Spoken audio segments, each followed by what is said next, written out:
This episode is proudly brought to you by Lululemon.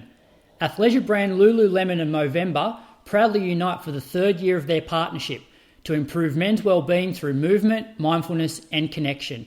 Check out Lululemon's Movember product collection at lululemon.com.au.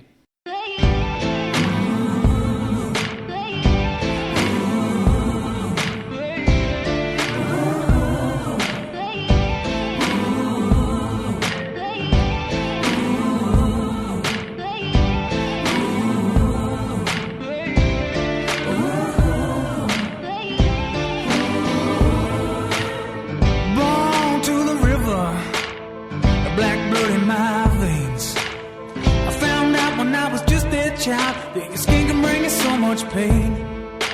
Now I hear you say you got the best of both ways.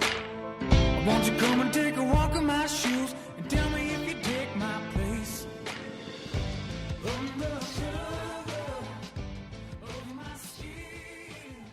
Welcome to episode 262 of the Inside Running podcast. This week we'll be reviewing the New York Marathon. Training Talk is back.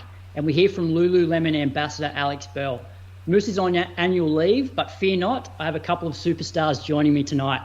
My first co-host is a guy that used to appear quite regularly on the Inside Running podcast. He won bronze at the 2019 Vic Country 10K Road Champs, is a 2:19 marathoner, but I'm confident that he'll lower his PB in Valencia on the 4th of December. Welcome to the CEO of Inside Running Podcast, Brady Trelful. Oh, lovely to be here, Croaks, and thanks for the introduction. Good to be on this side of the mic. Don't know about filling in for Moose, big shoes to fill here, but I'm happy to be here. And I'm not sure about two superstars. One superstar and one maybe fringe Bendigo Bat athlete just trying to get a run in our Divi 1 team. Well, I figured most people wouldn't know. Well, they knew Moose wasn't going to be here, and they're like, oh, I wonder who we're filling in for Moose. But I'm the one that's nervous, Brady, because you're the host of this show, you're the boss, and I feel like, you know, when the principal walks into your classroom and you're teaching, the boss is like looking over your shoulder. That's how I feel tonight. Yeah, well, I'm actually quite nervous as well because I have no organisation of what we're talking about tonight. I'm going to have to put in a few more of my opinions than usual because usually I just ask you and Moose to talk. So I'm nervous as well, but I think you've been doing a good job, Croaks. You've been handling the show pretty well. Moose has been lacking a bit of gusto, but I think you've been doing pretty well. So me and our other big name host are here to get the download numbers back up this week.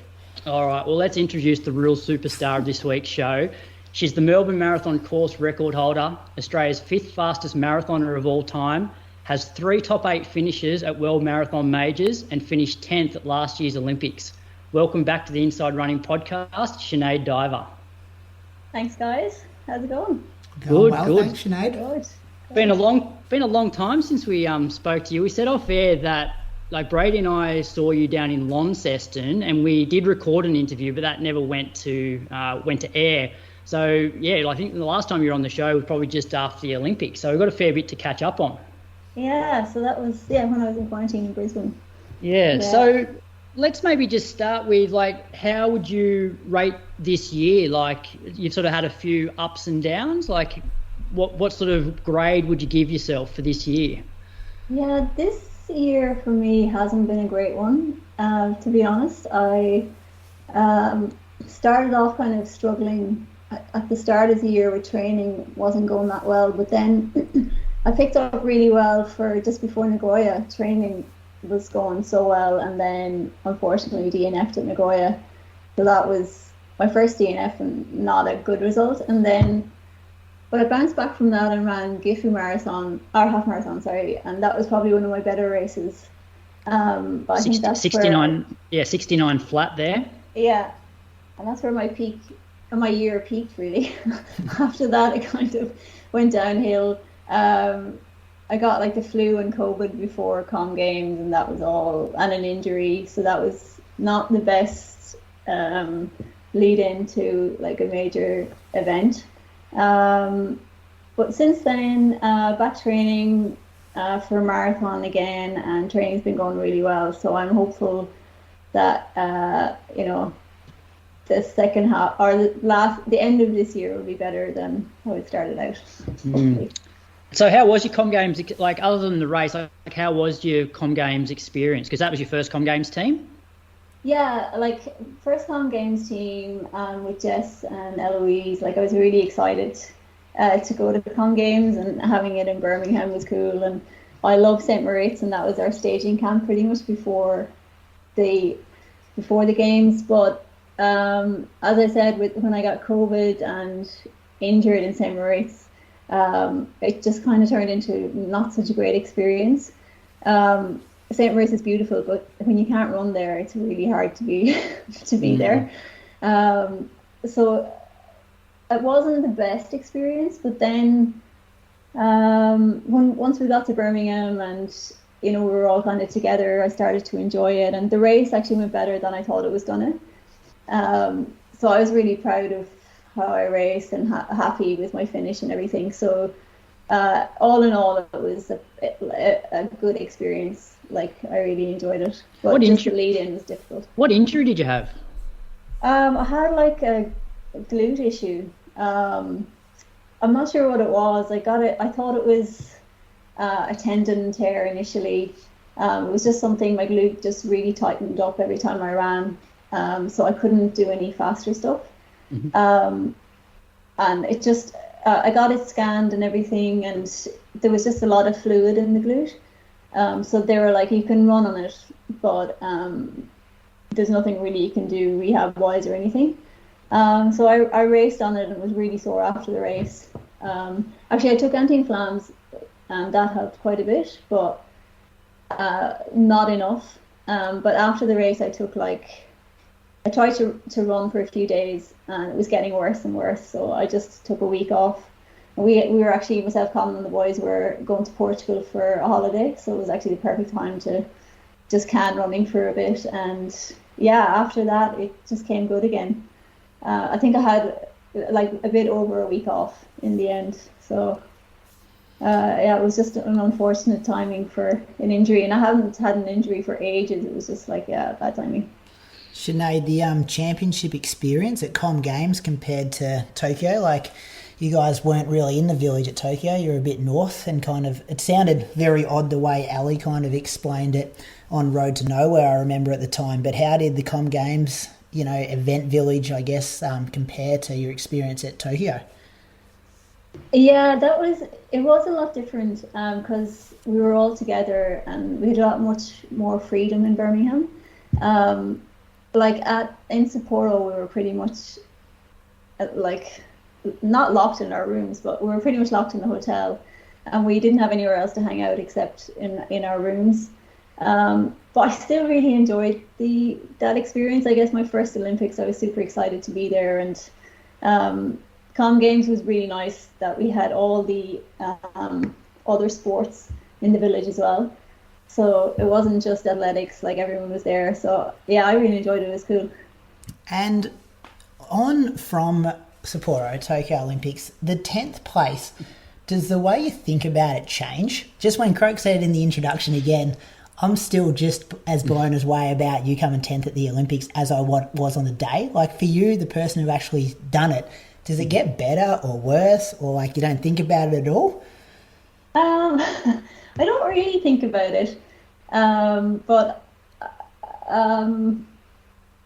yeah, I don't know. It definitely doesn't get worse. Yeah. Like, I think it surprises me anytime I hear it, because you can kind of almost, like, at the time I realized what it was a big achievement and everything, but then you kind of forget about it and don't really think about it anymore. And then, like, when someone mentions it, you kind of go, yeah, that was me. that was like a really good, achievement in that. And yeah, you do kind of forget about it a bit. And how about, like, comparing, say, a 10th at the Olympics to a 5th at New York, like, a world marathon major? Like, how do you stack those two up against each other? Oh, I think 10th at the Olympics is better.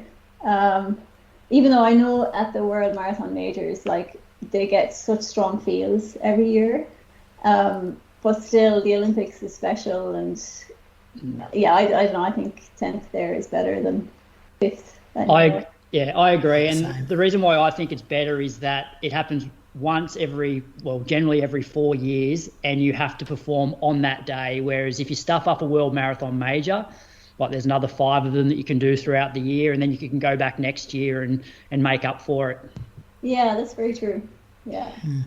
Sinead, the back half of this year, we've kind of spoken about the start and the middle, but there's some big news coming out of the Sinead Diver Camp about a marathon in 4 weeks. One that I'm pretty excited about because I like the sound of this location.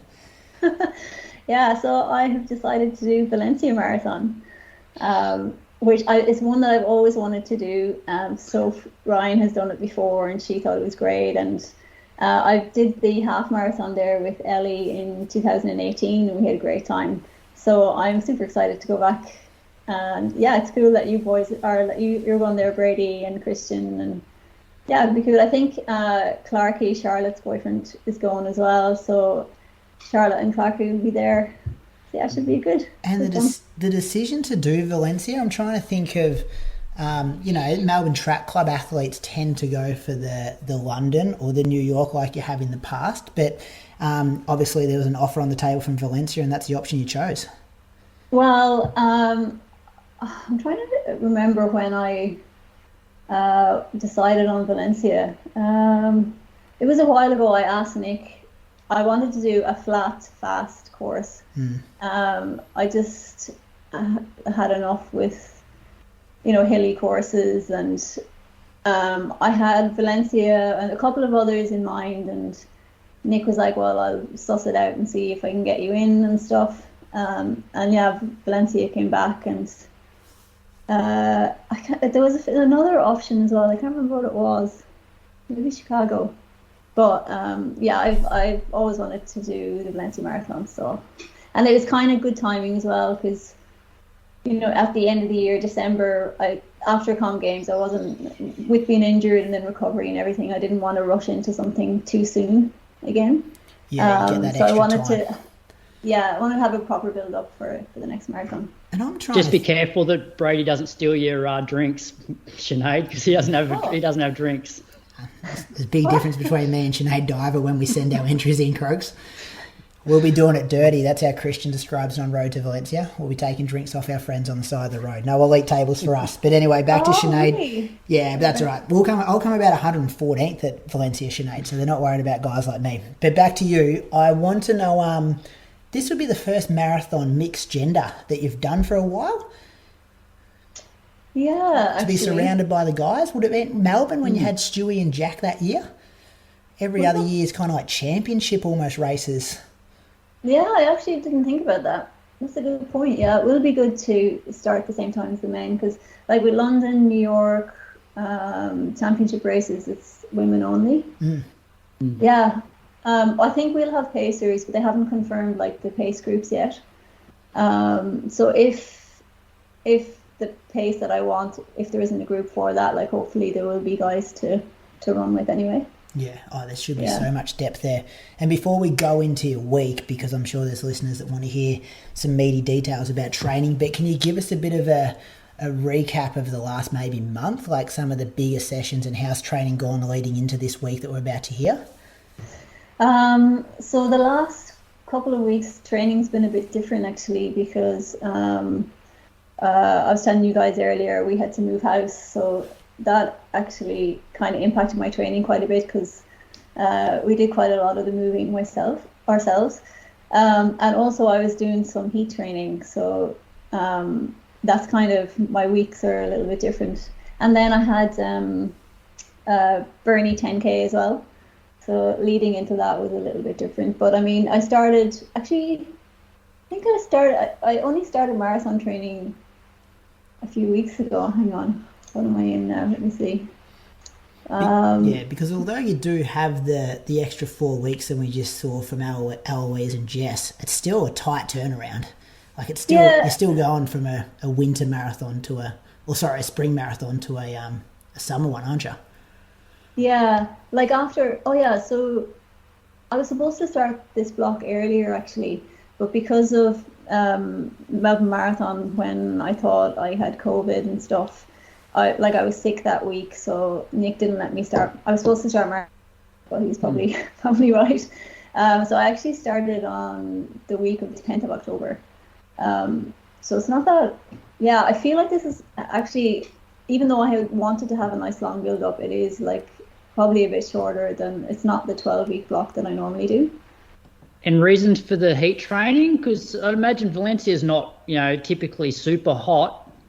Yeah, so I'm not doing it for heat adaptation, but I find that when I do a block of heat training, it's almost like altitude training for me. I get a bit fitter.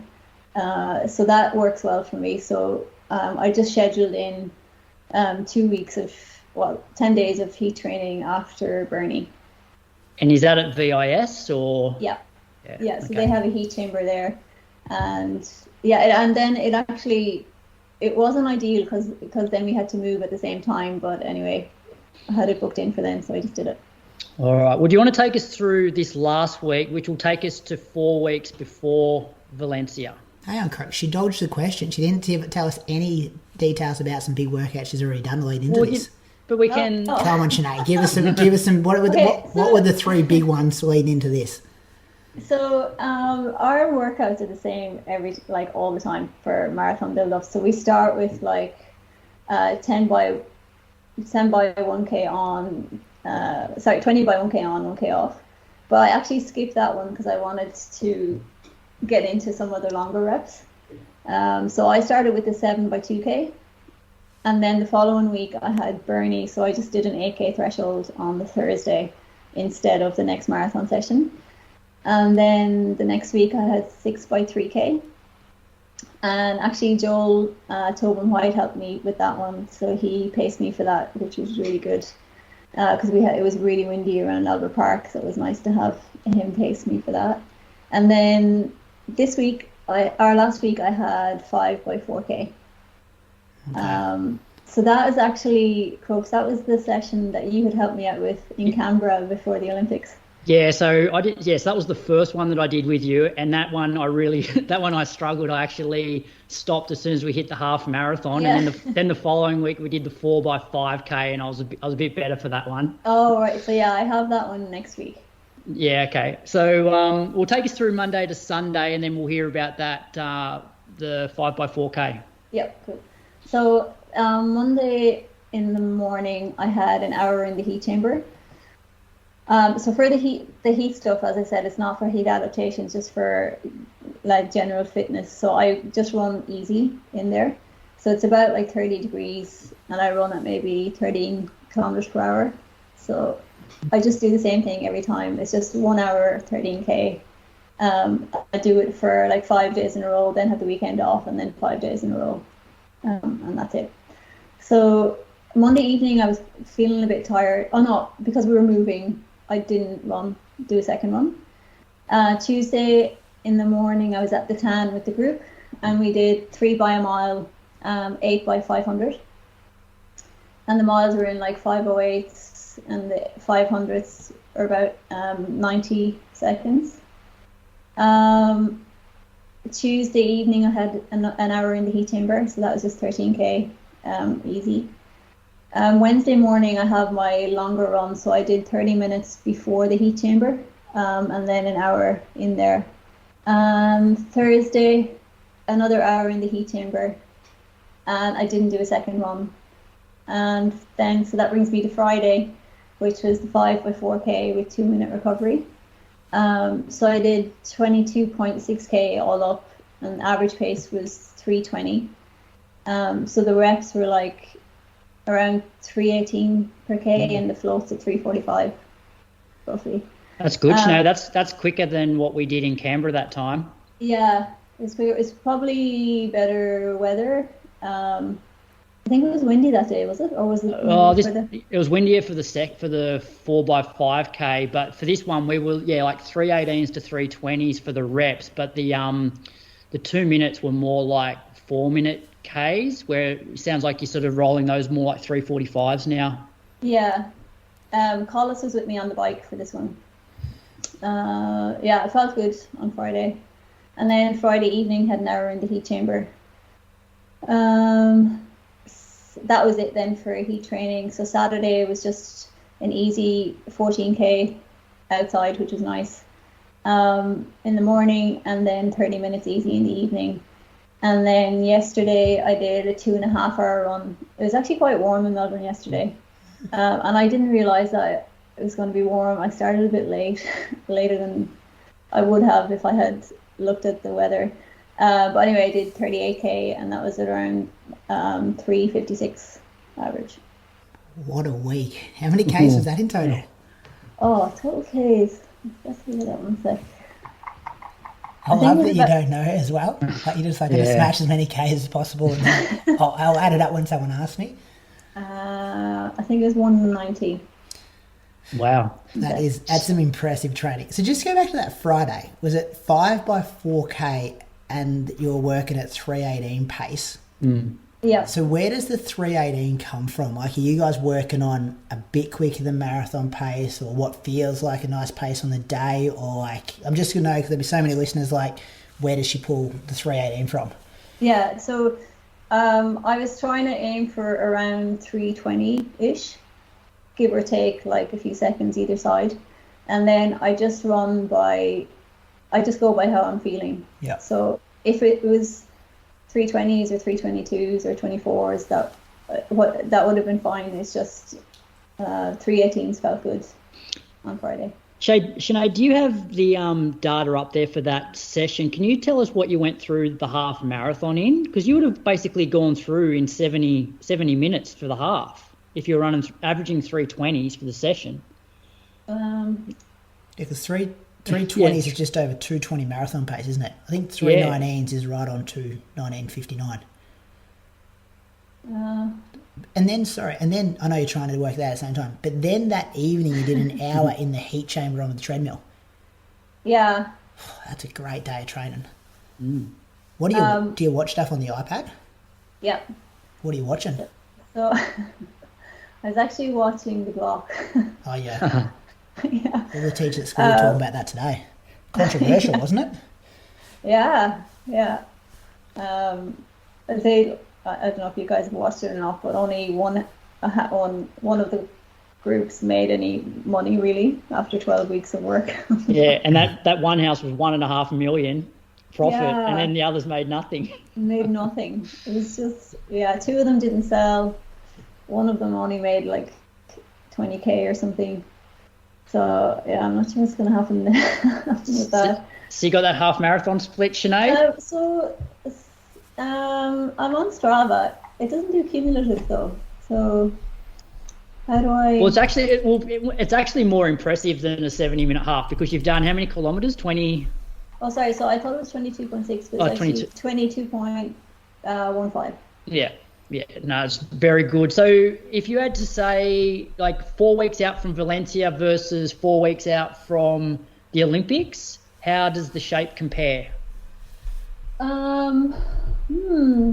I would say quite similar, even though like I think this was a particularly good session for me on Friday. But I remember before the Olympics, I had this session felt really good, and I remember the following week not feeling as good. Yeah. So you can't really tell from one session, but I'm definitely improving each week, and I'm happy with where I'm at. I remember before the Olympics, I think I overdid it a little bit with heat training and stuff in Cairns, and I had like quite a bit of a dip for a week or so. So I'm going to try and avoid that this time and just be a bit smarter with training. And Collis doesn't run with you anymore, because in Canberra he was doing a fair few of the sessions on foot. Yeah, no, he's on the bike these days. I think I'll have Joel again next week, which would be great. The Australian record, Sinead, 2:22.36. Is that what we're aiming for at Valencia? Cool weather, flat course, plenty of pacemakers around. You're going to a fast course for a reason. Is that got to be on the radar, doesn't it? I mean, it would be amazing if it, like, I don't want to say I'm not going there for that record, but because everything has to line up on the day, and everything needs to be perfect for it. I'm going there to run as fast as I can, and I really hope that I get the opportunity to do so. I've been a bit unlucky with conditions and that in quite a few marathons, so it would be nice if we got a good day in Valencia, fingers crossed. Well, we've still got you here for about another hour, so I'm sure we'll have plenty more questions to ask between now and then. But Brady, are you going to take us through your week, or are you saving it for Road to Valencia? I'll quickly go through it. How's that sound, Croaks? All right. I don't want Sinead That's sitting good. through too much of this stuff, but we'll talk about some stuff in Road to Valencia, a bit more detail. Let me just whip it up here. So I was coming off, I did 32k the Sunday before this Monday at 3:21 pace. It was a progression run. So came off a big Monday, and this is 5 weeks to 4 weeks to go out from Valencia. So in the kind of meat of it here, Monday I did 70 minutes, super easy, 4:48 pace, just letting the legs recover. In the afternoon I did 8k at 4:29s. I reckon there's something in that too, when you're tired on the morning one, but then the legs feel like they bounce back for the afternoon one. Tuesday, got out for 90 minutes, listened to you, Andy Buchanan and Moose last week's show. Thought Andy was pretty good on their Croaks, brought a bit of banter, brought some callback jokes, didn't he? He was bringing up stuff that happened like 2 or 3 years ago, which was good. And I know, personally, you were a bit nervous off air beforehand, having a big name like that on there, but I think you handled yourself very well with the likes of Andy Buchanan on there. So more nervous this week, I'll give you the tip. That was good. You were both good. 8k in the afternoon at 4:29s. Wednesday, I went back to work. So we had this flooding issue, which has been happening in our town the last, I think I've been off work for 2.5, 3 weeks, but school finally did go back. We've still got our school oval closed because there's a river at the back of our school.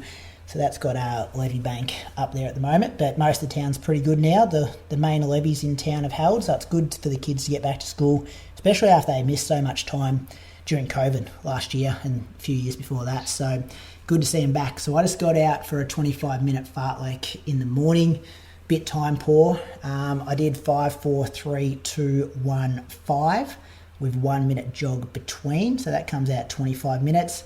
I like this workout, get to work a few different gears. I usually do the 5 minutes at about threshold. So I think I was hovering around like 3.6, 3.7 for those. The 4 minutes I went 3:02 pace. The 3 minutes I went 2:56 pace. The 2 minutes I went 2:58 pace. And the 1 minute I ran 2:49 pace. So all up, that was like 7.5k, 7.7k at 3:14s. Then got out for 8k after work.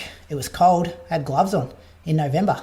Not sure about where you guys were, but Tuesday was really cold here, and perceived effort was just high being in the cold. And I guess I've been doing a lot of longer stuff leading into Valencia that kind of sub 3 pace shocks the system a bit at the moment. Thursday, got out for 2 hours at 4:09s, wore the Asics Glide Ride 3 for the first time, Bradley. I know you were a big fan of the 2 back in the day. One of the best jogging shoes getting around. Can't ask your opinion on them, Sinead, because you're a Nike girl, but it's one of my favourites, the Glide Ride from Asics. Just feel like good cushion there, good rocker. Me averaging 4:09s is going all right, so they must have been giving me some kind of pop in my step. 30 minutes in the afternoon at 4:34s, so good day of mileage there. Friday, 7k, straight out of bed. Friday's the day I stay home and look after Olivia. So that's a pretty nice day for me, just getting to hang out with a 10-month-old. And 15k when Carly got home from work, listened to the old Coffee Club podcast, Croaks. Those boys are becoming a weekly rotation for me. I know you've been a big fan for a long time. I like it. I'm on them every week. They were pretty keen on Hellen Obiri, weren't they? Just shows, she didn't quite execute what they were thinking, but no. That's probably why you don't ask for track runners' opinion on marathoners. What did they think Helen was going to run? Oh, they thought they were going to crush it. Just absolutely dominate it, win easy. Even Dathan was on Sidious Mag. I listened to that, and he was amazed at like the workouts that she was doing. And I think he said that, if she wasn't on the podium, they'd be pretty disappointed. You know what I reckon got her though, potentially? The boys were saying that she didn't like taking gels and drinks, and she was saying to Dathan that she didn't need them and didn't want to take them. So I wonder, especially when the weather was a bit hotter, and we will get to New York shortly, but maybe that could have been her issue. But it's just a different beast as well, the marathon. Oh, that is, isn't it? So like I know Moose wouldn't like this saying it's like unpredictable, but there are things that like it just evens the playing field a little bit. It's a different sport, she hasn't done a lot of halves either. Like she's very much been a 5-10k track runner. So that was Friday afternoon. Enjoyed that. Saturday, easy 16k in the morning and some strides. got out for 8K in the afternoon, and then Sunday I did 32K at 3:55 pace, and then I changed into the Alpha Flies and did 8K at 3:11 pace, and then did 2K cool down. So that was a 42K morning for a 200K week. So been knocking, I know you've been listening, Croaks, to the Road to Valencia. Been trying to get the Ks up there. So another big week of mileage. So 4 weeks to go. Fit.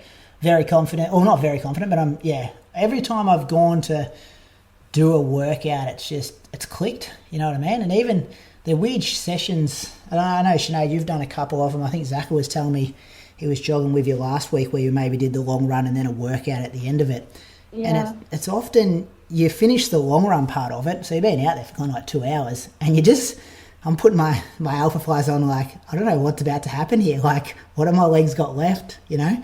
What's it going to be? And then you just start, and it feels odd because you've been running at a certain pace for two and a bit hours. And then it just clicked, you know, after a K. I think I went the first K in 3:06 and then had to kind of settle things down to 3:10. And I think I got to 6K and I was averaging 3:10 and thought, well, I just got to roll this home here. So I didn't have to force it, which was a good sign.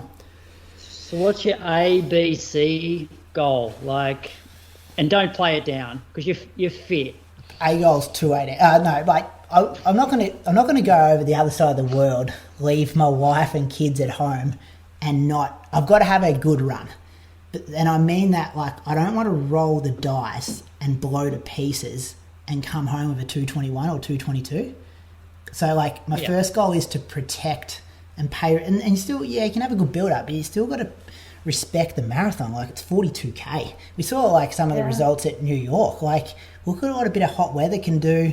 If you don't get it right, like, these times can slow pretty quick. So I'm not going to go over to the other side of the world and roll the dice massively, especially if the weather's no good or it's windy or whatever like that. So the first thing is to protect a decent performance, and I want to put myself in a position like Moose has been in a lot of his marathons where he can open up at 32, 33K, and then maybe you're aiming for a 218 and then you can find some time in the last 10K and run a 217. Instead of being, I'm going to go for a 217, something goes wrong, blow to pieces and come home for 221. So, and it's still 4 weeks. Like, I've actually, I'm going to Melbourne Wednesday because I've got some issues with my iron again, so I'm going down for an infusion. So it's just trying to sort some things out.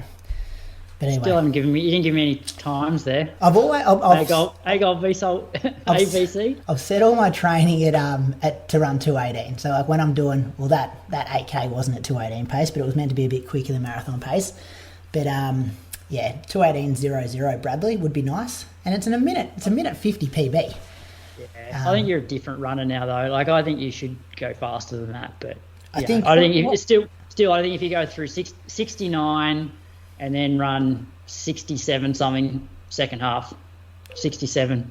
I'm just looking forward to being in an elite race like Sinead we're kind of talking about, like heaps of men around, flat courses, like compared to what we get at Melbourne last year. It was like, well, there's not really a group at that pace I wanted to run last year.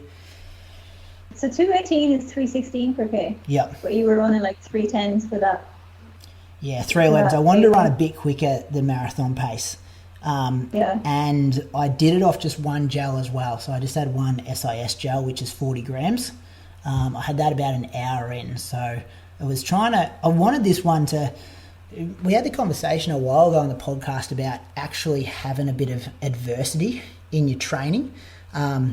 And the last couple of weeks have gone pretty well where I've kind of hit the splits I've wanted to hit. So this one I thought, well, instead of doing 8K at 316s, I'm going to just roll the dice a bit quicker and see if I can really struggle the last 2 or 3K, which didn't actually happen. So good signs, but I've got to work out this Sunday. Toby Mendez coming up to Moama, and he's training a bit harder, faster than me, so I'm going to try and jump in a workout with him, just to try and get a bit closer to that fire. I'm going to predict 216 something. I'll take that, Bradley. Thanks. All right. I'll stay home now. Don't have to go. Fit. Yeah. All right. My week was not as impressive as your two, but I'll whip through it anyway. Got home from work on Monday and it was bucking down rain, so I just jumped on the treadmill for 50 minutes at 4:48. Watched a couple of episodes of Welcome to Wrexham. Then Tuesday, I did another treadmill session. I did a 40-minute progression run. I love progression runs because you get through the first half of it feeling pretty comfortable. And then, you push a bit hard in the last half. So I started off at 16.5k an hour for the first 10 minutes. So that's like 3:38. I then did 10 minutes at 3:32s, 10 minutes at 3:26s, and 10 minutes at 3:20s. So, 11.5k at 3:29 average, and my heart rate averaged 157 for the whole run. So, got up there probably in the last 10 minutes, but the first 30 minutes was really comfortable. Then Wednesday, I ran from home just because we've had so much rain that the trails, be so wet. I did 20k 4:14s, listened to Road to Valencia. Then on Thursday, I went down to Yerriby Pond. Just wanted somewhere nice and flat. The trails were still no good. Really tried to slow my easy run down, which I thought was pretty good actually. 4:18s on a dead flat loop for 10.5k. I thought that was pretty good for me. Does it feel weird for you? A little bit. Like if you have a look at my first K, like I am trying. It's just like 4:31 for my first K. Like that's pretty good for me, and it's dead flat. But it did feel super comfortable, so that was good. Sinead fangs her easy runs as well, don't you?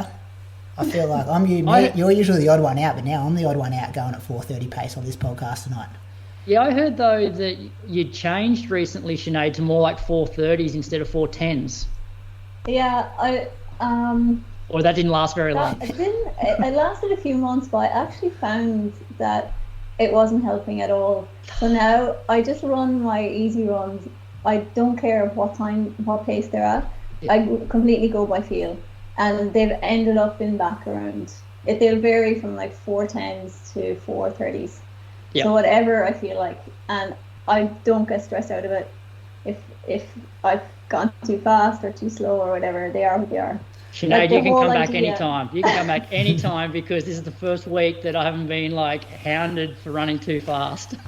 Yeah, no, I just think it should be by feel. So like, who's to say what's too fast?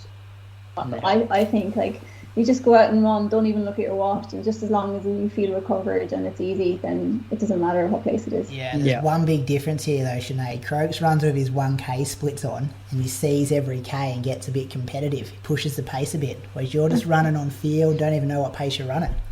Is that true, Croaks? Oh, I do have the K splits on, but I don't always. Well, I've been looking at them more lately to try and like slow myself down, and it works initially, and then I find once I get warmed up, the pace just gradually increases for the similar effort. Yeah. So anyway, it was much more enjoyable. Well, it was slower than I normally run anyway. So then my Friday session, sort of made this up as I went. I did a 3k tempo around Yerriby Pond to start with. So I ran about 9:40 for that 3k, which felt pretty comfortable. Like it was probably like 19-20 degrees that afternoon, which is reasonably warm for the weather that we've been having. So after the 9:43k, I jogged for 2.5 minutes to some hills. I did 5 hills, which were just over 30 seconds each, taking about 60 to 70 seconds recovery between each. I then jogged from the hills back to the pond for 2 minutes, and wasn't sure what I was going to do, whether I'd do a couple of Ks or do like a 3k tempo, but I got going and ended up doing a solid kilometre to finish in like 3:05. So it was a bit of a mixed bag, a bit of everything there, but felt pretty good running. Then Saturday 4:10s around Mulligan's for an hour. And then that afternoon, Saturday afternoon, I started doing some home gym stuff again. So at the start of this year, I was seeing a physio for my calf that I hurt last December. And then I got COVID, and because I couldn't run, I was doing heaps of like just body stuff, body weight stuff, using the band. So like not actually lifting any weights. And when I came back from my calf and COVID, I wasn't fit, but I felt like I was actually moving really well. And I feel like the last couple of months, like I feel like I'm fit, but I just don't feel quite as efficient or moving that well. So I thought maybe I'll get back into some of these exercises again. So I did that Saturday afternoon and then went out for an 8K run that afternoon and felt like really good. Like I did average 4:14s, but definitely wasn't putting much effort into that at all. And it sort of stayed with me the last couple of days. I felt pretty good. And then Sunday was 30K, 4:12s. Definitely like Brady, this is my slowest long run in the last 6 weeks. I noted it when I saw it yesterday. Yeah, and so for the first hour, I was definitely just like really just holding myself back. It still felt I was relatively tired by the end of it, but mainly just because of the heat. The heat really caught up with me in the last 20 minutes, but it wasn't as bad as like the couple of weeks before where I wasn't enjoying the last sort of 15 minutes. So it was 130K for the week. So that was, yeah. It's still 490 metres to climb in at 412. So my Coros, the elevation is gone. Like that's completely wrong. Because if you go back and have a look at like my previous weeks on the same course, it's like 300 and something. So so I've noticed lately the Coros elevation has really just ramped up by or is it Strava? Well, my watch says it when I finish the runs, so I'm not sure what's going on there. Yeah, so that's not true. I didn't run 490 meters of elevation. It's a good week. You didn't. The local fun run was on down in town. Didn't think about going and winning that on Sunday morning. Canberra times? I haven't run that one since they changed the course. Sort of out of bit out of protest. Like the Canberra Times 10K was an iconic event here. Yeah. Well, a little bit. Like this run, so it used to start in Woden and run to the lake, and it had been going for like 40, 45 years. Like Deke held the course record. Andrew Loy, because obviously the AIS was massive in the 80s. Like, so the who's who used to run this event, and then it got bought out, and now they have a 10K run that starts and finishes at the lake. It's not like it's a part of the Canberra Marathon course. Like all of that history is just gone. It'd be like somebody buying out City to Surf and say, hey, it's easier for us to have a couple of 5K loops around Bondi than it is to shut all the main roads in Sydney to do the traditional course. It's not the same. It's not the same event.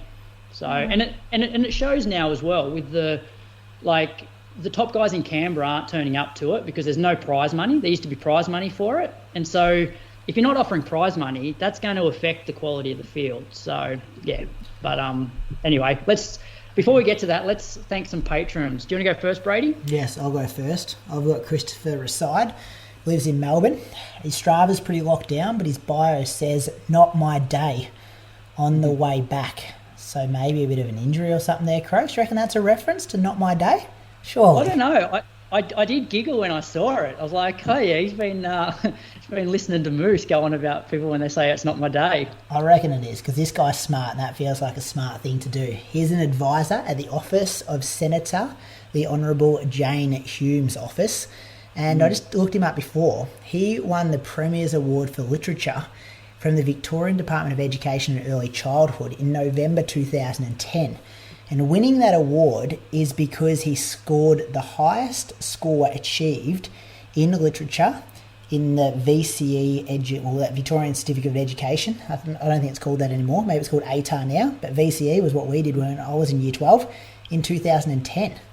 So this is the smartest guy in the whole of Victoria at literature in 2010. We've always said, Brady, that we have some pretty smart people that listen to our show. And we have very smart people who support the show. I think the IQ of the Patreon supporters compared to the other people that listen, there's definitely higher IQ of the Patreon supporters. Some of these occupations and achievements we read out every week blows my mind. So thank you, Christopher. Their IQ probably drops a bit after they've listened to you, me and Moose for an hour and a half each week. Maybe that's why they listen to it, just to get a bit of low IQ stuff each week, Their life's full of real important stuff and they just got to zone out. When you just scroll Instagram after you've been on a day on the tools at work, you're like, I just need to escape my serious lifestyle. Yeah. Anyway, who are you got, Sinead? I've got Llewellyn Davies from Goulburn in New South Wales. He's relatively new to running after coming from a rugby union background. He's part of the Mulligan's Flat Track Club, and PBs include 5K, 2020, 10K 42:55 at Sydney Harbour 10K, and half marathon is 94 minutes, and that was at Gold Coast this year. And he's a real blue collar athlete. He spends most of his days on a roof installing solar panels.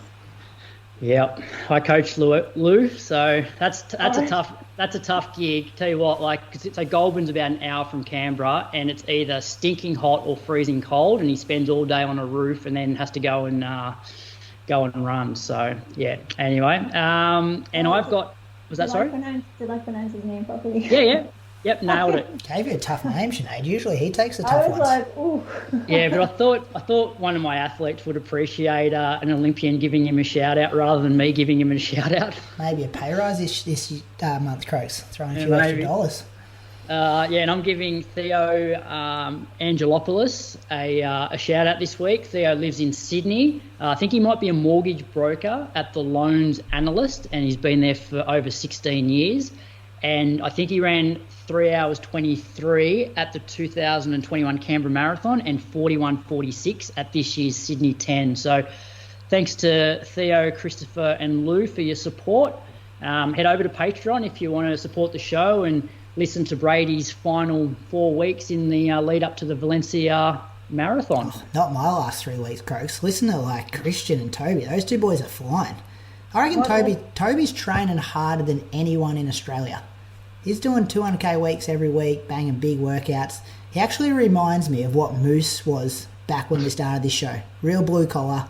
The first episode we did, Sinead, we had to beep about 20 things he said because he didn't realise like defamation laws actually existed. So he's like the real unpolished version of Moose, like he was back in the day before he started getting trained on the microphone. Wow. Yeah. Can we get that episode on Patreon? Yeah, it's on Patreon. Yeah. Unedited. On what level? I'll just give it to you, Sinead. I know you're supporting us on Patreon, but you probably shouldn't be. We'll make sure you can look at it. There's some good training in there. We had Rachel McGuinness. She's doing Valencia, so she popped in and spoke about her training. So we've got some special guests popping in each week who are also doing Valencia. So yeah, some fascinating training talk in there. What about last week, Brady? Toby has a big night in Geelong, sleeps in his car, rolls out Sunday morning for a marathon sort of workout, 3:38 out of the car, first kilometre, in super shoes. This is what I'm talking about. That's Moose 2017 written all over it, isn't it? It is. I'm not sure Moose was too happy about that, though. Yeah, coach put his foot down. But anyway, they're training hard, those boys. Christian's been in Kenya. He's got some good stories over there. A message now from our podcast partner, Lululemon. We've been talking about and wearing Lululemon's limited edition Movember product range. In today's world, we know that mental wellbeing support is needed more than ever. As part of Lululemon's ongoing commitment to elevate mental wellbeing, our partnership with Movember hopes to accelerate and expand access to wellbeing tools across Australia and New Zealand, creating real lasting change within our communities. You can show your support for Movember with this limited edition Lululemon Movember product collection. Lululemon is here to support you while you support Movember in changing the face of men's health. Try it out for yourself with free shipping and free returns for all online orders. Go to lululemon.com.au. But anyway, you want to go to running news? Yeah, take us to New York. We'll go to New York first. We'll go there. We'll go to the women's race because we had two of our absolute marathoning stars over there. Didn't get up to watch it. Bad time, New York, for Australians, isn't it? It's too late to stay up and it's too early to get up. So like midnight, isn't it? Like 12:30 maybe? Yeah. So a couple of your teammates were in action over there, Sinead, from the Com Games. Jess Stenson and Eloise Wellings. Was thinking about Jess Stenson today. You know those memes that pop up on Facebook and social media, and it's like you have to call one of your friends, and if they don't pick up, you get $1 million, and you tag your most unreliable mate in the comments. You know the guy who never picks up? Yeah. Jess Stenson is our marathoner that you could say you have to pick one marathoner who nails it absolutely every time they race. Who do you tag in there? Jess Stenson. Gets it done on the big stage. Every marathon she races, she just nails it. Yeah, well, name the last time she had a bad marathon. I can't.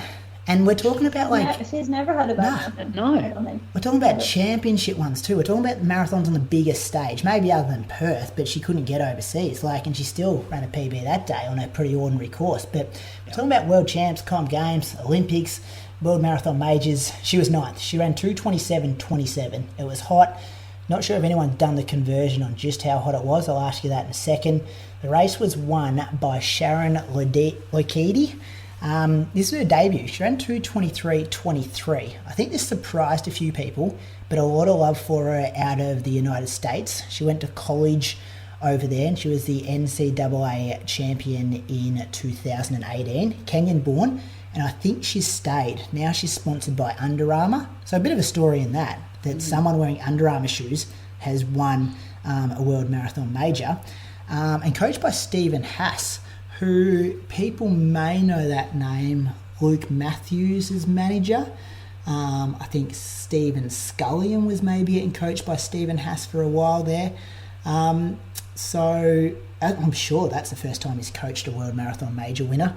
So she won. It was close over Lona Soulpepper. That's who runs for Israel, doesn't she? Yeah. Israel. Kenyan born though as well. Mm-hmm. Yep. She's ran 2:17. She's fast. Yeah. Christian picked her on Road to Valencia last week. She ran 2:23.30, so pretty close, 7-second finish. And then got to Tom Gabriselesi from Ethiopia was third in 2:23.39. Some other stories out of there while we're talking about the internationals athletes was Hellen Obiri made her highly anticipated debut. She was sixth in 2:25.49. So maybe a touch of disappointment there from that crew, which we've already spoken about. And then Eloise Wellings, she was our other Australian in action. She was 18th in 2:34.50.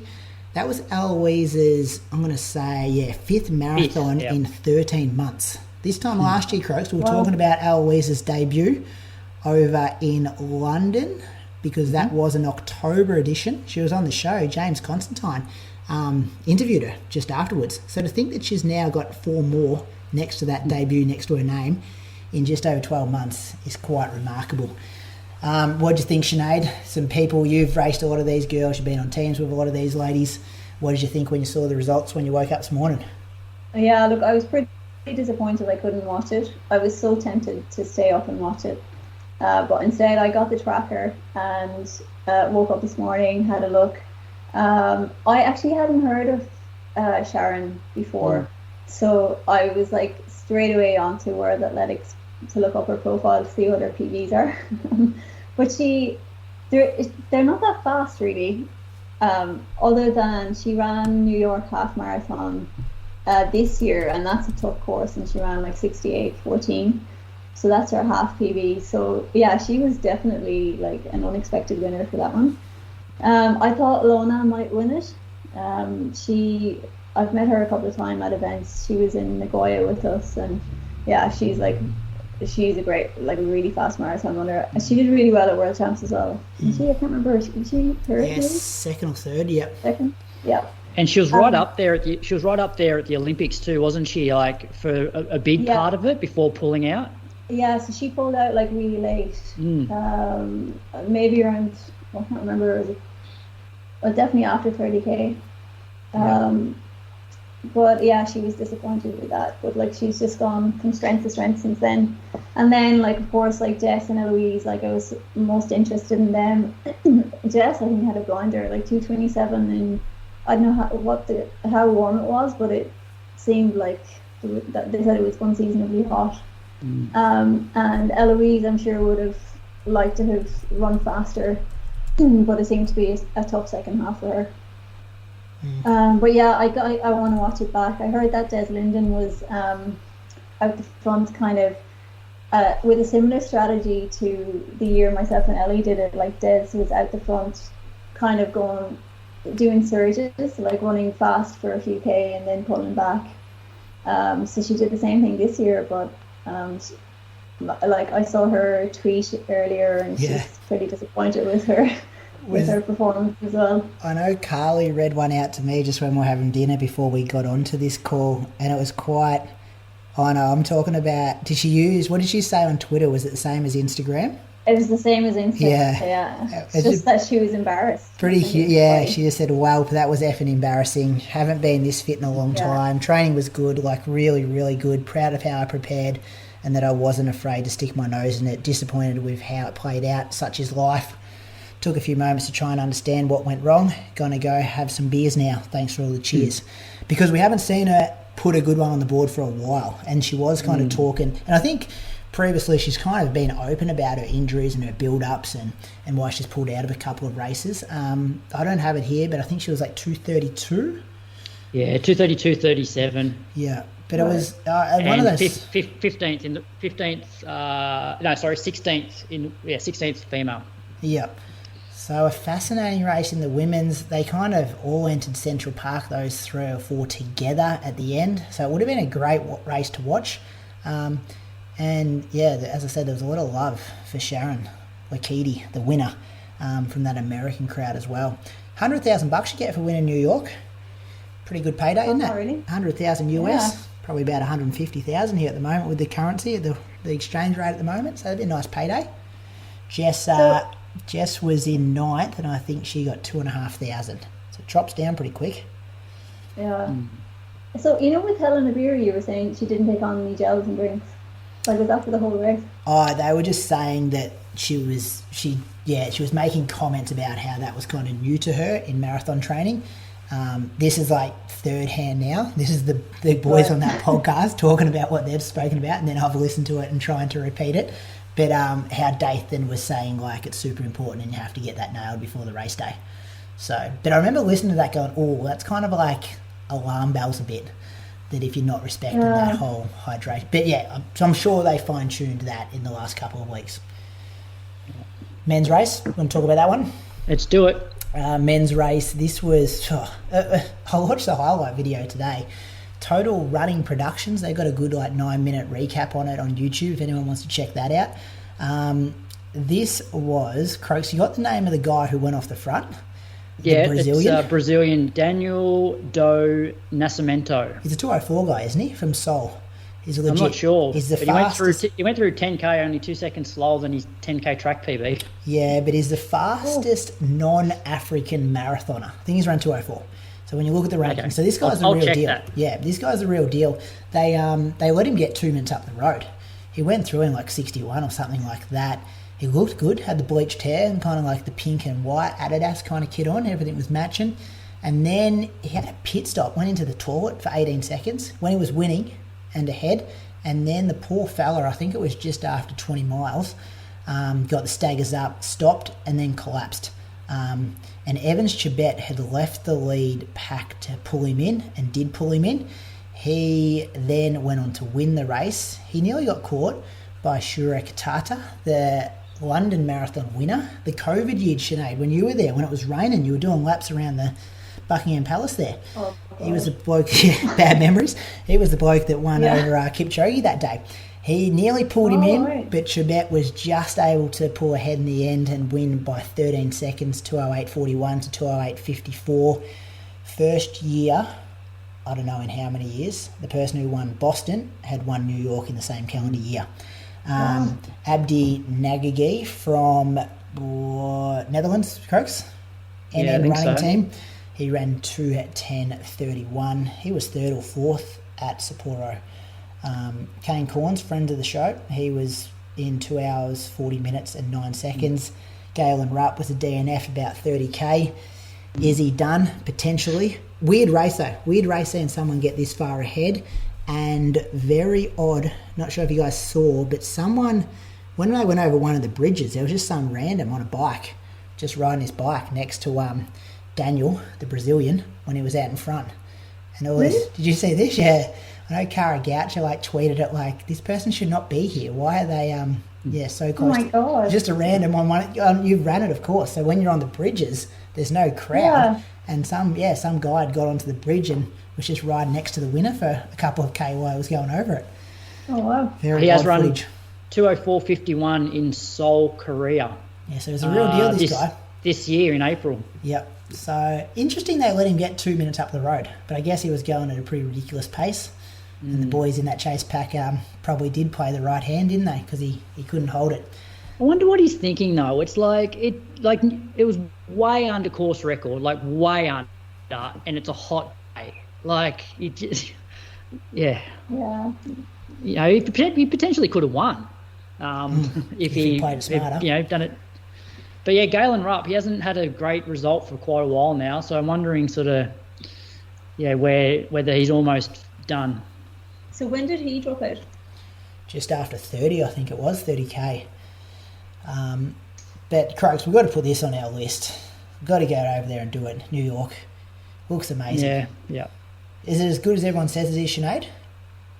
Yeah, like, I loved it. It's really a really special marathon. And, like, I hate hills, but I still loved New York Marathon. It's just something about the whole atmosphere there, and, like, the course is really cool, and finishing in Central Park, like, I loved everything about it. It's really good. Sinead, don't go into specifics, but I notice like all of these big American major marathons have a massive amount of money, like outside of the prize money for top 10, like big prize money for just Americans. Yeah. And, you know, like, so Jess, I think, would have, if she was American, would have finished like third American, which would have got her $10,000. Instead, she comes away with $2,500, which was less than what which is less than what you get for winning the over 40 race. Like, do the contracts that Australians get to go over there make it worthwhile, even if they don't come away with much prize money? Oh, I think that's totally dependent. It's not. It depends on if they want you to race or if you request to get in. I'd say that would vary hugely.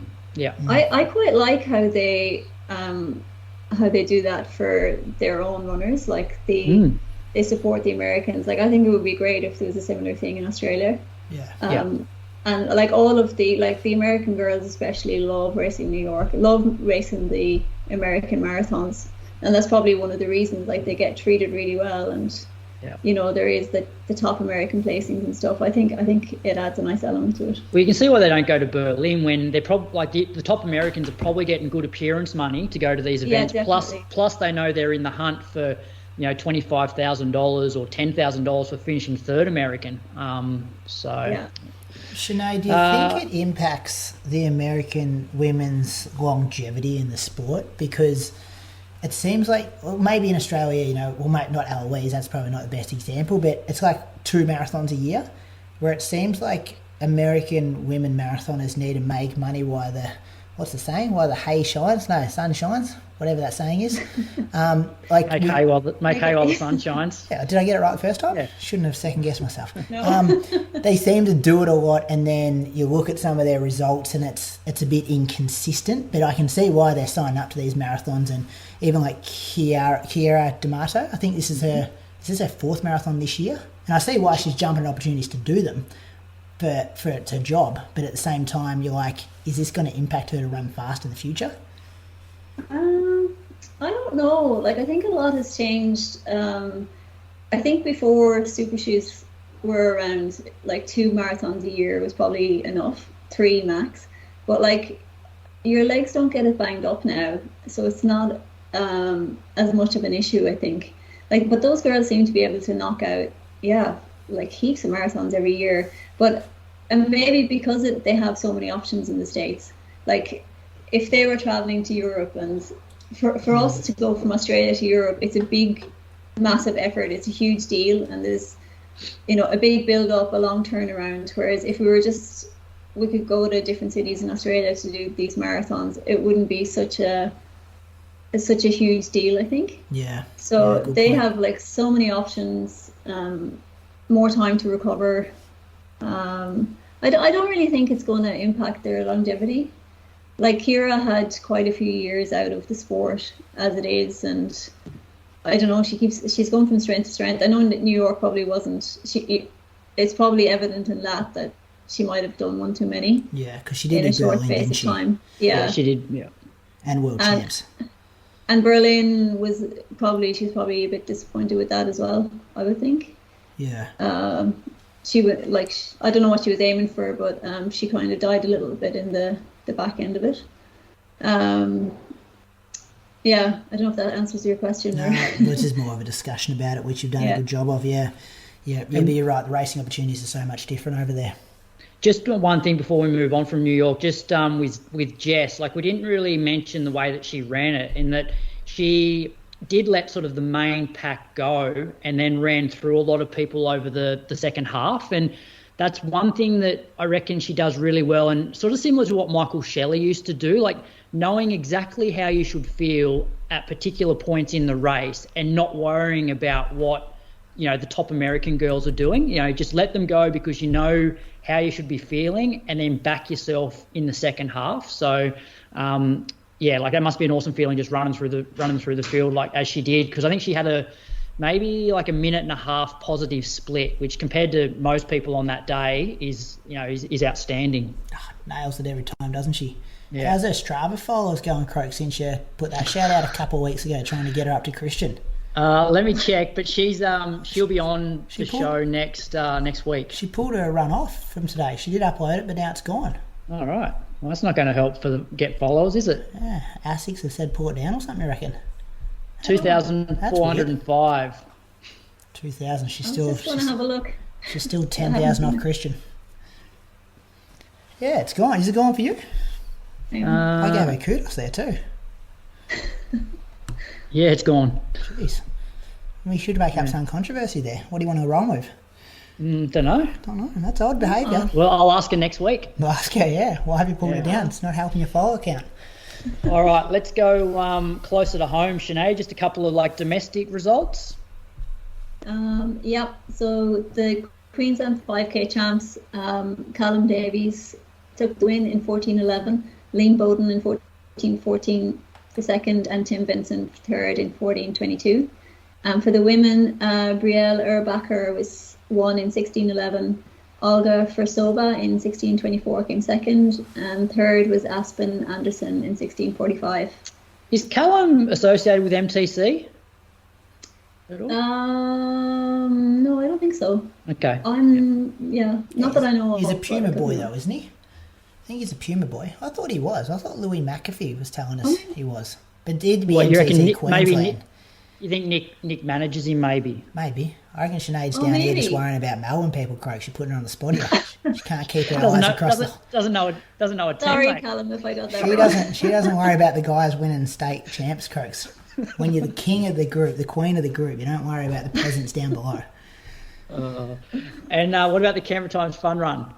So the half marathon winner was Ben McCronin in 69:42. For the women was Rachel Waters in 86:16. The 10K winner was Michael Chapman in 32:41. And Paige Campbell won the women's in 33:42 with Marnie Ponson second in 33:56. And Paige was actually third overall as well, and Marnie fifth overall. Yeah. So not a lot of depth in the Canberra run, which because most of Dick's guys, well, Michael trained with Dick, but Dick's got about 10 guys that would probably do a tempo, but everyone's protesting, Crooks. You should put yourself put yourself on the committee and get some changes happening. Well, I think you'd agree though, Sinead. Like as soon as runs, it doesn't matter how iconic the event is. As soon as you start like ditching prize money, it's going to affect the top end of the race. Yeah, definitely. So is with the entry fees and everything, does that go to charity or anything, or? No, not a lot. So it's run by Soul Motive now. Because at one point I was thinking about maybe running the half, but then I left it pretty late. It was going to cost me like $100 and something for like not a super fun course, not a fast course, and I couldn't see any prize money on the website. So I'm like, well, I'll just go and do my long run. It's all about cash, Sinead, for this bloke. All about cash. That's why he's not there. I agree. Yeah, but you're a professional athlete. This guy isn't. Just get out there amongst the people. Well, it probably would have been, we'll put it this way, if it was still the old event with the same course that Deke used to run, I would actually do that one and not be worried about prize money. And I'm sure actually a lot of the other Canberrans would do it as well because it's just so iconic. But anyway, that's my rant. It's not loose on the loose time. Yeah, we've got to get to that. We've got to whip through the back end of this show, Coach. Yeah. Take us overseas. I'll quickly run through World Mountain Running Champs, which is in Chiang Mai, Thailand. Now, there's a heap of different events. There was a long trail race, which was like nearly 80K with, nearly 5,000 metres of climbing. The short trail was 40K. There was an uphill race, which was 8.5K with 1,000 metres of climbing. There was an uphill and downhill race. So I had a look to try and find who was the best Aussie, and there were 3 Aussies that all finished in 29th place. So Paige Linegar was 29th in the short course. Eleanor Stephenson was 29th in the up and down race, and Zach Newsham was 29th in the junior up and down. I did hear from somebody on the ground that for the uphill race, the Ugandan team were taken to the finish line thinking that was the race start. One was a race favourite, and they looked devastated at the exhibition centre when this guy saw them there. So that's a bit of a stuff up. That is. World Athletics have taken this over, though, haven't they? This has become a World Athletics meet now, A lot of events over, 3 days? Something like that. Yeah, so... all right, that's the running news for the week. So we're going to hear now from Lululemon ambassador Alex Bell about More Than a Run and Lululemon's partnership with Movember. This week's guest is a Lululemon ambassador, More Than a Run founder, and he owns the Running Room Physiotherapy in Sydney. Welcome to the Inside Running podcast, Alex Bell. Thanks for having us, gents. Joy to be here. No worries. We had Ollie on last week, and he gave us a good rundown of the More Than a Run event. But for those people that missed it, can you tell us what it is, how it started, and ways people can get involved? Yeah, absolutely.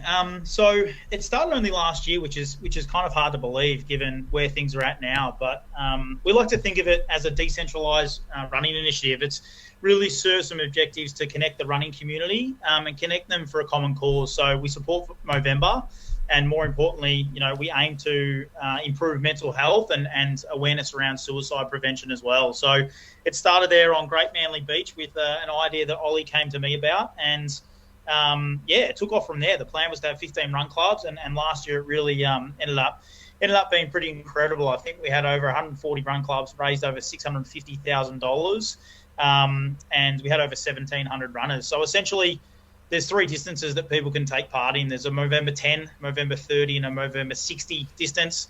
They're all tied very strongly to some mental health statistics that we're really passionate about changing. And I think that's a really important piece of this, that people can, they're relatively atypical distances with the exception of the 10 kilometre. The Movember 30 and the Movember 60, not really typical running distance. So immediately that starts a conversation. Someone says, well, why are you running 30 Ks? And so the Movember 10 is for the 1 in 10 Australian males suffering from anxiety disorder. The Movember 30 is for the 30% rise in Australian men dying by suicide over the last decade. And the Movember 60 is for the 60 men that we lose each hour, every hour across the globe. So some pretty shocking statistics there that, when I speak to them, they still give me the shivers, and something that we're really passionate about changing. And how can people sort of get involved? Do they go to a website? What's the deal there? Yeah, so people can get involved from anywhere in Australia and New Zealand. The easiest way is to go to morethanarun.com.au. If you're part of a run club, the chances are your run club's probably taking part. If you don't have a run club, though, don't worry. You can still get involved for sure. So you can lace up on the 26th of Movember, get out there and run your 10, 30 or 60 and know that you're out there running with thousands of other runners. So the easiest way is you go to that website, you essentially sign up a MoSpace, you jump on the Movember platform, make yourself a MoSpace, and then you join the More Than a Run challenge. So it's super simple, and if anyone needs any information, jump on that website or even hit us up on Instagram at More Than a Run. Alex, take us back to this time last year when you first got involved. I was looking at your Instagram account earlier today, and you almost look like you're too cool to be a runner. There's some good pictures of some motorbikes, some dogs. You don't look like the traditional running nerd that Brad and I look like on this Skype call. So maybe tell us a bit more about those initial times and how you got started, and then what running, I guess, means to you now. Yeah, mate. I think, I'm always... I've always been a bigger guy. I played a lot of sport. I grew up down in Melbourne playing a lot of AFL, a lot of cricket. I would never consider myself a good runner, and I think it was because, I was never fast or anything like that. But certainly, I actually went and worked in the mines, mate, as a youngster. Yeah, right. When I was about 18, before I started physiotherapy, and that's when I first got into running. I got into it to support my mental health, and it wasn't until I started running for me and not in a sporting context that I really started enjoying it. So I'd finish work, I'd go have a shower and go for a run. And that's probably where I started my journey with running. And then when I became a physio, I was treating a lot of athletes and then started to utilise some technology in the clinics. And, quickly found myself training a lot of triathletes and then a lot of runners. And since then, things have really grown, mate, at the running room. And I'm absolutely stoked to be part of, the best sporting community. I think we're all probably a little bit biased, but the best sporting community, I think, out of any of the sports. It's pretty special too, isn't it? And men and running, like, I'm sure you got some stories over the years of when people, and the boys spoke about it last week, I wasn't on the show, but how men open up more when they're exercising and running together. Like, it's just a special combination. Yeah, absolutely. And I think it's something that, not only men, I think, men and women as well, but I think more, often we have, there's often this preconceived kind of, stigma, I suppose, that men can't open up, and it's something we're trying to change as well. And I think running side by side really helps with that. But it's certainly something that, we know how much that running can support not only our physical health, but it always transcends, towards our mental health. And it's why a lot of us run. It's a question that we ask everyone who walks in the door at the running room, why do you actually run?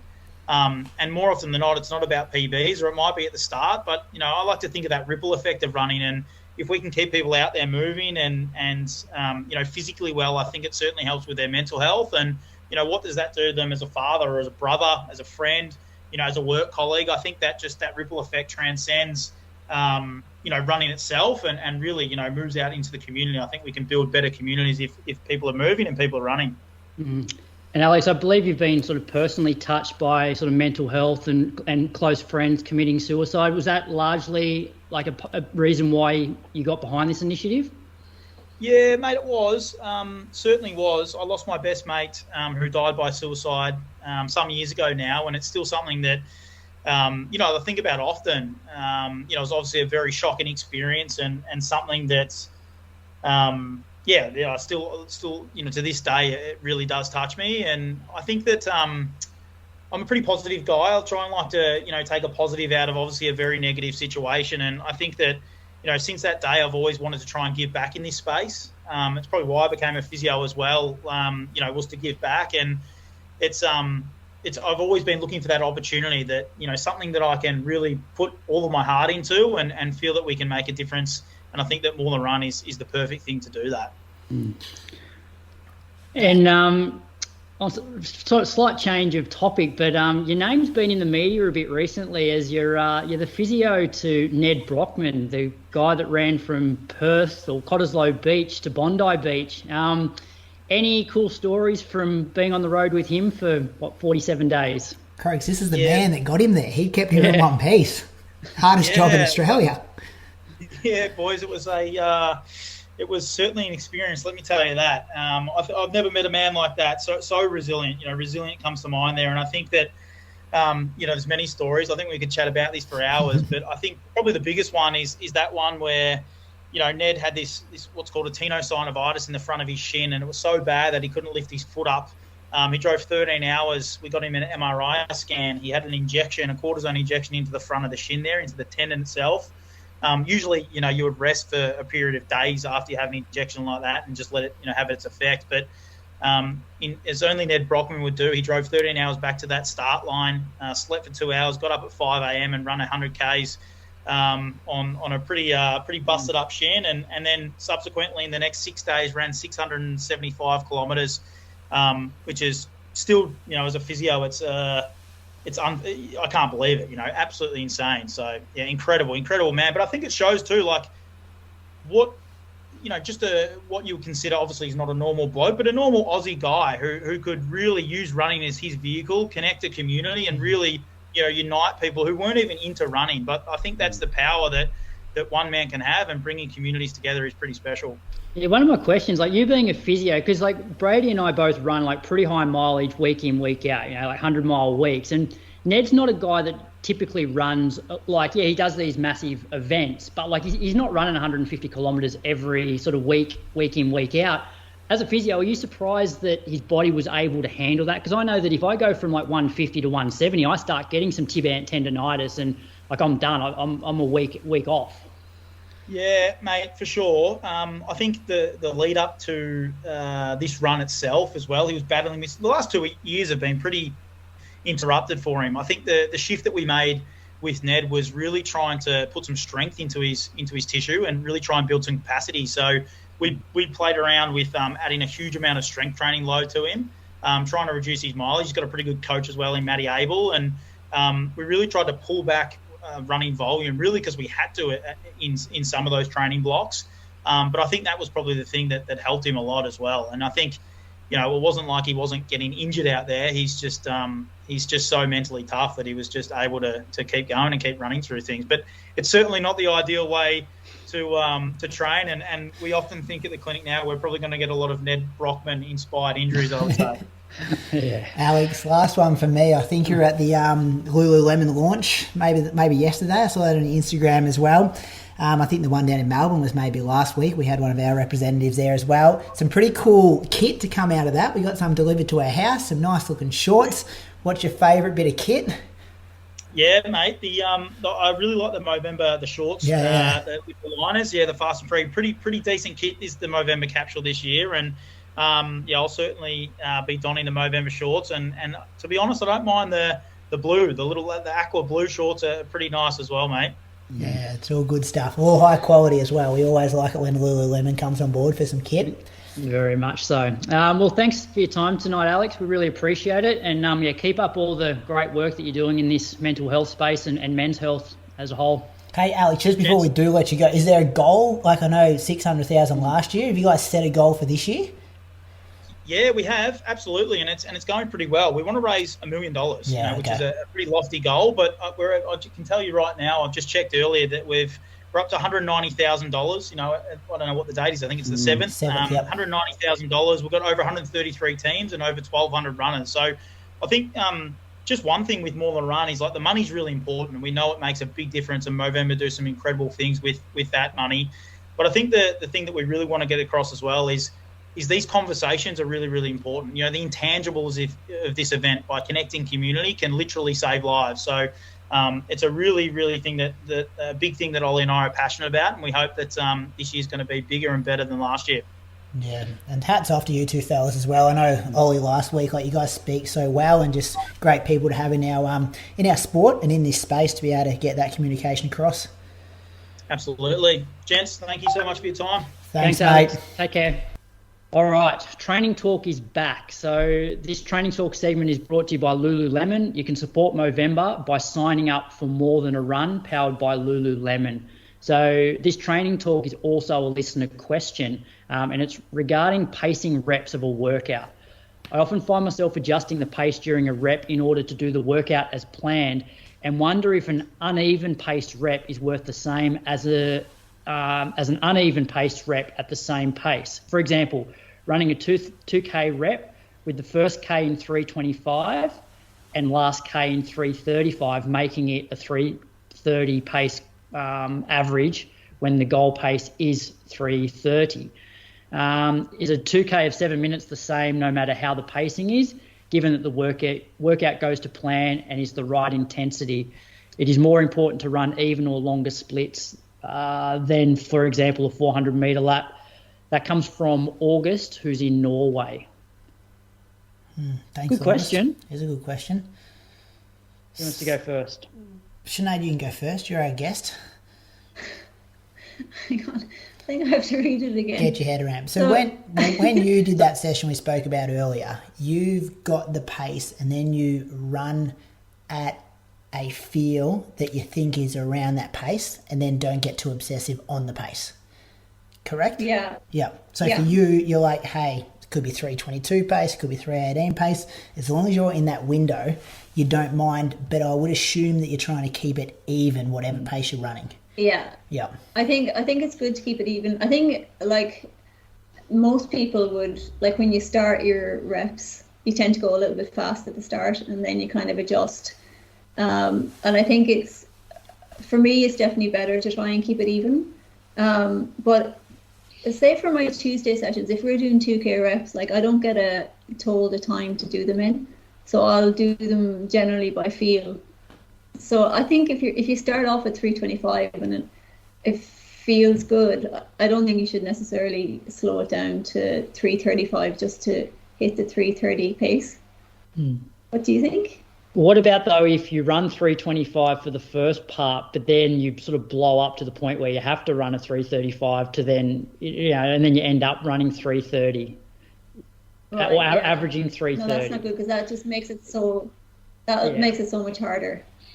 The way I look at it is these reps are designed to be like, I don't really use zone 1, zone 2, zone 3 that much, but the whole idea of these whatever rep you're doing is designed to be in a particular intensity zone. So as long as the whole rep is within that zone, I think it's okay. What you don't want to do is go way too quick for the first part of a rep and then blow up or have to slow down, because essentially then it becomes a fartlek because you're going hard and then you're having to slow down, and the hard bit is getting you into a completely different zone that you're not meant to be training for that session. Yeah, and there's two examples of times are very much the same zone, like 325, 335. I think you both make a good point about if you're going 325 and it feels okay and it's similar to your 330, what you've been set, roll with it. That's one thing. But if you're going 325 and then blowing to run 335 for the second K, that is a completely different thing. So you could go through that first K in 325 with the brakes on and go, hey, tonight's my night. It feels good. I'm still in the kind of zone, 5 minutes ahead of it, all good. I think it'd be different if you're going for 330 average and you go 305 and then 345. Like they're kind of working different zones, different systems. But it is doing things even, racing, training. It's a great thing to practice because coming in racing, we just know that's the best way to race. So I think if you can get used to doing things even, it's a good habit to get into.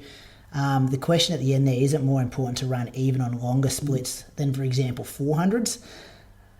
Yeah, 400s are easy to bank time early and then switch things off, but then you're probably not getting the purpose of the workout. So I think doing them is just important for the shorter stuff than the longer stuff.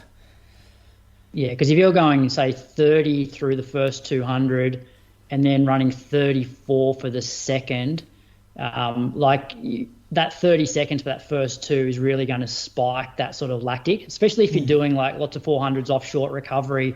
And so then you basically the second 400, you just sort of like hanging on. Second 200, yeah.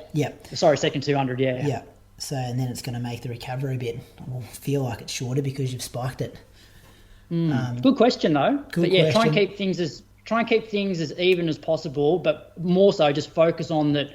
You're in the right zone for what the session's trying to target. And the feel of it, like we don't want people to become obsessive with looking at their watch every 10 meters so they're staying in the right zone. Do you know what I mean? It's like you don't want to be that person looking at your watch because you're trying to sit at 330 instead of 325 and keep it super even. Get to know the feeling of how workout should feel, and then, if anything, go slower. Practice it, but just go a bit slower. Yeah.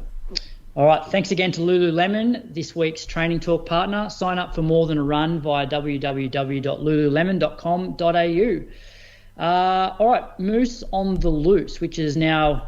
That's over to you, Brady. It is me. Thanks for that. He's been very ordinary the last couple of weeks too, hasn't he? Too much dog chat. Yeah. Like I'm running along, and it's given me a real good insight in what the 20,000 listeners have to put up with every week. I don't want to hear that he buys pig's ears for his dog. I don't like the dog chat either. You need to pull that off. Anyway, Crocus, I got a couple this week, but we'll just go with the main one. Come across my desk many times over the weekend. Athletes Victoria 5K Championships coming up. I think is it next Thursday night? Maybe the Thursday night after. Out at Box Hill this year. Tends to be at Box Hill probably more than it's at Lakeside Stadium these days. People that don't know, overseas listeners, a real state-style event. I think, Croach, you've come down for it a couple of times. Blokes like me and you, we're the kind of guys racing this event.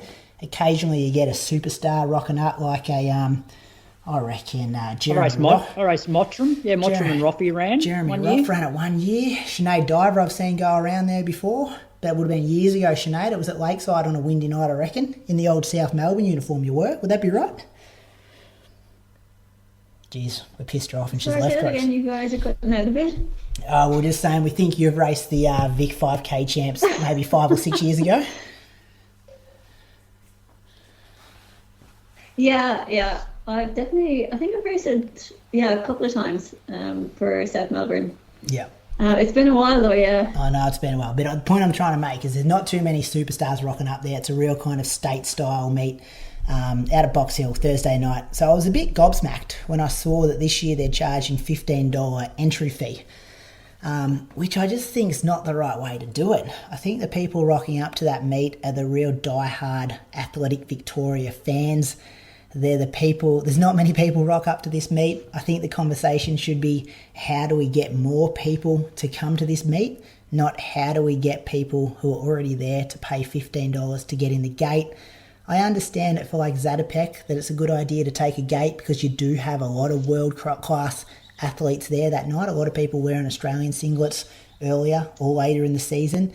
You can see in action there, but I don't think the Vic 5K is the one that we need to be charging for, because a lot of people in the crowd there are already people dipping into their pockets, paying their AV memberships for the years. There could be a couple of parents. I just think it was a bit off taste when I saw it during the week. Not sure what you guys thought. Croaks, have they done it previously, or is this the first year? Not in my time. I've never. Yeah, Sinead, can you ever remember $15 to get into the Vic 5K champs or any cost? Do the athletes have to pay as well, Brady? Sorry, I can barely hear you. So Brady, if you enter the race, do you have to pay the $15 to get in as well as your entry fee? I'm not sure. I'm not 100% sure about that. Surely not. I wouldn't agree with that. Like if you've paid to enter the race, that should include you getting into the actual ground. I'm sure that is the case. But I agree. But this has got very much. It almost feels like, you know, you see, or you hear about this a lot with school sport. You know, like parents complaining about having to pay every day to go in and watch their, kid run at the, state all schools or national, like maybe national all schools is okay, but like state all schools having to pay to watch. And I'm guessing the federations make a fair bit of money off that, so they're like, well, why not just keep it going? Yeah, but my argument to that would be that a lot more staff are involved with, like there's a lot more competitors, there's a lot more events happening at a whole track and fielder meet. Like there's some graded 5Ks on. Like there's no one raking sand pits, there's no one measuring pole vault jumps, anything like that. So you'd think the staff on site would be a lot smaller. They did also announce that like ON have signed a partnership with Athletics Victoria, which I thought was good. I just think we're hitting the wrong people up for money who are already, I know the people at these meets, they're already putting money into the sport. And I've got obviously a bit of compassion for the people travelling from the country. Like there's a lot of people from regional places that are already putting $80 in their car for petrol there and back to go compete or watch at these events. I don't think we've got to be stinging them another $15 when they go in the gate. And yeah, like I would, personally, if it was me, I'd be sitting there going, how do we get as many people in these stands to make this event look better on the live stream? I'd be going, can we get a connection going with Parkrun? Obviously that's 5K. Let's get that connection going. Let's access that member base. I'd be seeing if you could tee up something with Little Athletics. Get some people in the audience first and kind of try and grow the product that way before hitting the 50 people that love athletics in Victoria, $15 to rock up. Yeah. As you said, I think in one of our group chats, Brady, they're not targeting the people that just generally love sport and say, oh, what's on this Thursday night? Oh, the Athletics Victoria 5K champs are on. Let's go down and watch that. It's the people that just compete regularly that are going to have to pay this, or their parents. So these are our big.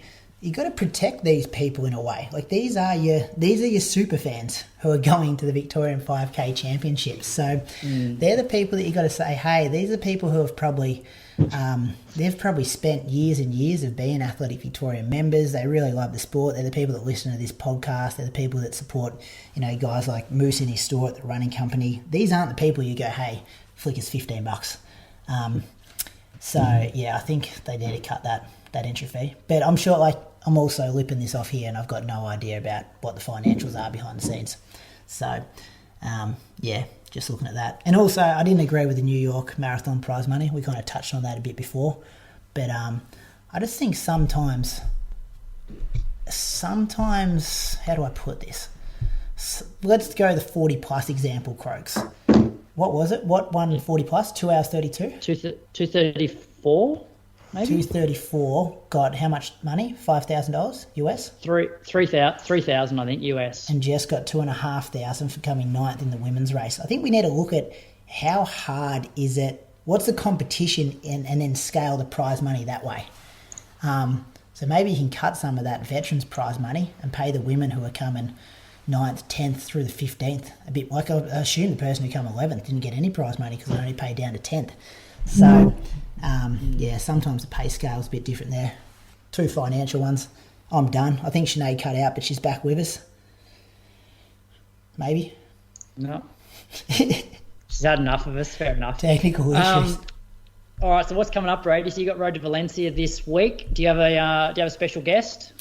We do. Haven't told them yet, but there will be, because I haven't got a week to recap, so I won't be there, but I'm going to try and get somebody racing to recap their week. That's going to be Thursday for people on Patreon, so that should be good. Putting some big hay in the barn, some big workouts. Been enjoying our music as well, Croaks. We chuck a couple of songs in there every week. Yep. What's your big workout for this week? Yeah, so Toby Menday's coming up. He's coming to Moama. We're going to do 3x6K off 2K float. So that was his session from Moose. And a session Moose gave me for Rotterdam, which I did have in my program, because I never got to do it because COVID hooked through there until I got to, before I got to do that one. So we're going to do that Sunday morning. I'm teaching a bit this week. I'm in the classroom 4 days, which is a bit different for me, and down to Melbourne and back on Wednesday. So a bit happening. Be happy when this week's over. What about you? You got much on? No, not too much. I think Viv's going to another fashions comp on the weekend. Oh, how did she go? She's been away for like 12 days, you were saying? Yeah, so her mum made the national final, which was, for the Lexus. So Viv's mum came top 3 Melbourne Cup Day, which put her through to the final on Oaks Day. And Lily, Viv and her mum finished 3rd on Saturday in the families comp. Did you see Stewie there, did she say? She did, actually. He was there? Yeah, so she was going through the gate and she saw Stewie, and he was chatting to a few people, and she was like, oh, should I go and say something? And then she's like, well, what do I say? Hey, I'm Croaks' wife. So then she just pushed the pram, head down, and kept charging by. Stewie would have been great. He would have, yeah. Sinead, we got you back. Yeah, sorry guys, I lost you there for a bit. That's right. You were just saying how in a couple of weeks you're going to be going to the AV 5K, throwing $15 at the gate to get in. I was just at that point. I wanted to say something about that and then got cut off. Well, what did you want to say? Did you have anything to say about it? Yeah, look, I think it's like ridiculous that they're charging $15 to view it. I mean, everyone's already paying their AV fees, which are quite expensive, like for a year, and the sport really could do with more supporters. Like they'll be struggling to get people in to watch it as it is. So I think charging $15 is just pointless. I don't understand why they're doing that. They should be trying to get more people into the event than trying to, I don't know, make a quick buck. Yeah, and it'll actually make the event look sad if people now choose not to go because of the $15 and there's nobody actually in the crowd, because when there's not usually that many there anyway. But and even you should just be able to flash it. Maybe they go $15, but if you're an AV member, you flash your card and you're in for free. Sting the people who aren't AV members, who aren't already putting their hand in their pocket, $15. Something like that if you want to charge. But yeah, we just need eyeballs on our sport. That would be the best way to do it. So what do you got coming up, Sinead? You got your 4x5K this week? 4x5K on Friday. Yeah. And then when do you say you head off? So I fly out on the 19th, so Saturday week. Okay. So I go to London for 10 days or so before flying to Valencia. Alpha flies or vapor flies for race day, Sinead? Wow, so I normally wear the vapor flies, but the last couple of sessions I've tried the alpha flies. I think I'm going to give them a go for this marathon. I think you should. I reckon the alpha flies are a better marathon shoe. Well, that's what I've been told, but they're definitely, I feel slower in them over the shorter stuff. Yeah. So Don't you feel that? really, Don't you feel that pop off the forefoot in the Alpha Fly? Yeah, they do feel good, but if I was doing a 10K or something, I'd definitely wear the Vaporflies. Yeah. I just feel like I go faster in them. You but got the new like, Alpha Flies? Alpha Fly 2s? I got given a pair, but they sent them to St. Moritz when I was there, and I actually put them in my bag with all my Com Game stuff that it was been sent back by sea, so I haven't got it back yet. So I'm wearing the original Alpha Flies. Yep. Very good. Well, that's our show. Thank you so much, Sinead, for coming on. All the best for the last few weeks of your Valencia prep. Thank you. And hopefully Brady. we'll get you on, like maybe after Valencia, get a bit of a recap. Yeah, She'll be on Road to Valencia. Well, there Brady, you go. when do you head over? I head over the Sunday the week before. Sunday night I'm flying out. Get to Madrid Monday evening, Okay. which should be good. Catch up for a shakeout. That's what we're saying on Road to Valencia. How you're coming on the shakeout run with us. Oh yeah, cool. You'll have all the coffee spots figured out by then and everything. Yeah, it's pure. You've been there for the World Half. Beautiful spot to run. That park there is amazing. Yeah. Yeah. Oh yeah, yeah. We've got all the Norwegians coming as well. There's about 450 Norwegians coming over with us. So you'll be signing autograph for days. I'll have to listen to Road to Valencia. I haven't listened to it yet. Yeah, get on there. But I'll get onto it. Bloody Yeah. nerdy training talk. So that's good. Thanks, Sinead. Massive thank you. Monday evening, 9 p.m, talking to us and the Inside Running audience. So we always appreciate your time, and yeah, good luck in the preparation for the next few weeks. Good luck Thanks, to you guys. as well, Brady, because I don't think we'll hear from you till after Valencia now. Yeah, see me mid-December. I think I'm back. Yeah, It's been fun. I'm looking though, forward to Crooks. coming back. You can Keep have up the good your work. job back. Hey, you're killing it. Hey, Great work. You can have your job back. You want me to stop this recording? I hate hosting. Hey, all right. Take it back, Brady. Take it back. Lululemon supports you while you support Movember. Discover their Movember collection at lululemon.com.au.